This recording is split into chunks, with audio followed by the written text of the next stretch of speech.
Assalamualaikum, nama saya Ahmad Muaz bin Jasmi.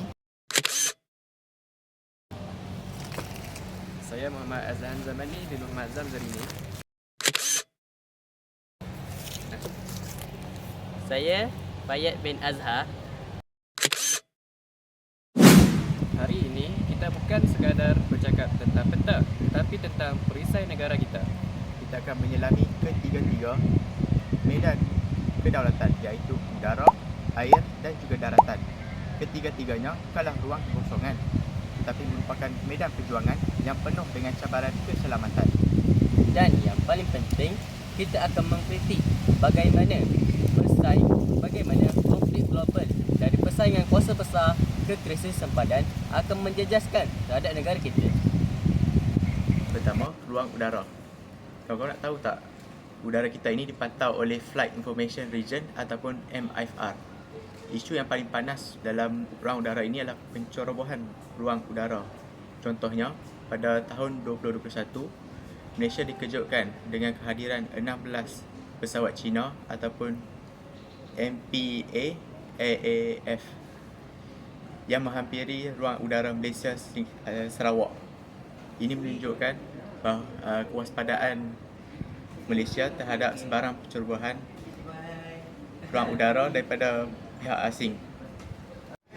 Taktik itu tadi ialah taktik grey zone, di mana mereka tidak melancarkan peluru, tapi mereka ingin menguji kepantasan tindak balas pihak UDM.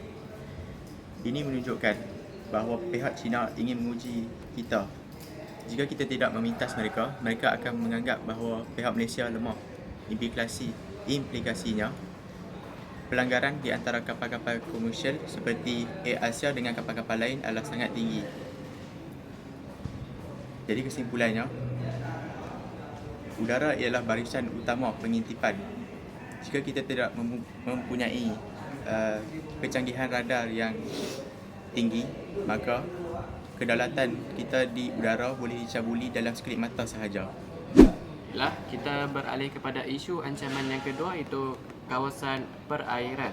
Malaysia merupakan negara maritim. Malaysia juga merupakan zon ekonomi eksklusif yang mempunyai jarak sejauh 200 batu nautika. Baiklah, contoh utama yang saya boleh cadangkan ialah kita boleh merujuk kepada isu Patinggi Ali, di mana kawasan ini secara jelasnya merupakan kawasan perairan kita, tetapi terdapat beberapa kapal perdagang luar yang masuk ke dalam kawasan ini. Kenapa? Kerana di sini terdapat sumber emas hitam. Apakah yang boleh kita fahami tentang sumber emas hitam ini? Emas hitam ini merupakan minyak dan gas yang digunakan bagi menaik taraf sumber bajet ekonomi negara kita. Jangan lupa pula tentang Selat Melaka. Sebanyak 25% kapal perdagang yang melalui di kawasan perairan ini. Jika berlaku konflik, sudah pasti akan melumpuhkan ekonomi negara. Sebagai contoh, saya boleh katakan tentang jika berlakunya konflik di antara dua negara besar, iaitu Amerika Syarikat dan China. Jika berlaku konflik bersenjata di antara kedua-dua negara ini, akan menjejaskan ekonomi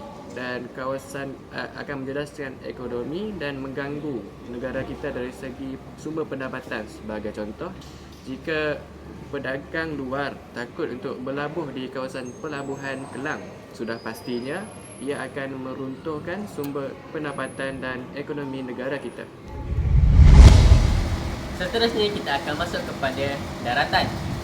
Di darat, sempadan kita sepanjang ribuan kilometer. Contohnya, sempadan Malaysia-Thailand di utara dan sempadan Sabah-Borneo, sempadan Sabah Kalimantan di Borneo. Isu utama di sini ialah penyelundupan. Bukan sekadar barang subsidi seperti minyak masak atau diesel, tetapi penyelundupan manusia dan senjata api. Mari kita lihat pada sudut yang kritis. Ingat tak tragedi yang berlaku di Lahad Datu pada tahun 2013? Itu adalah contoh yang ekstrim bagaimana konflik tuntutan daratan boleh menyebabkan berlakunya pertumpahan darah antara satu sama lain.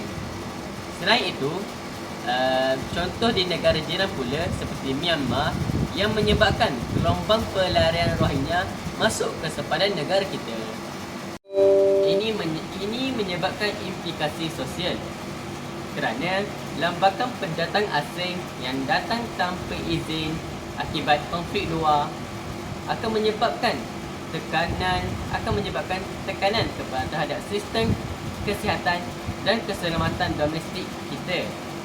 Oleh itu, disebabkan itu, darat adalah benteng terakhir maruah negara kita. Jadi Azhan, apakah rumusan besar yang kita dapat simpulkan daripada pembentangan tadi?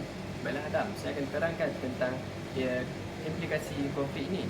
Konflik pada hari ini bersifat hybrid di mana ia tidak semestinya bom. Ia boleh berlaku gangguan cyber di udara, sekatan ekonomi di laut ataupun ketidakstabilan sosial di darat.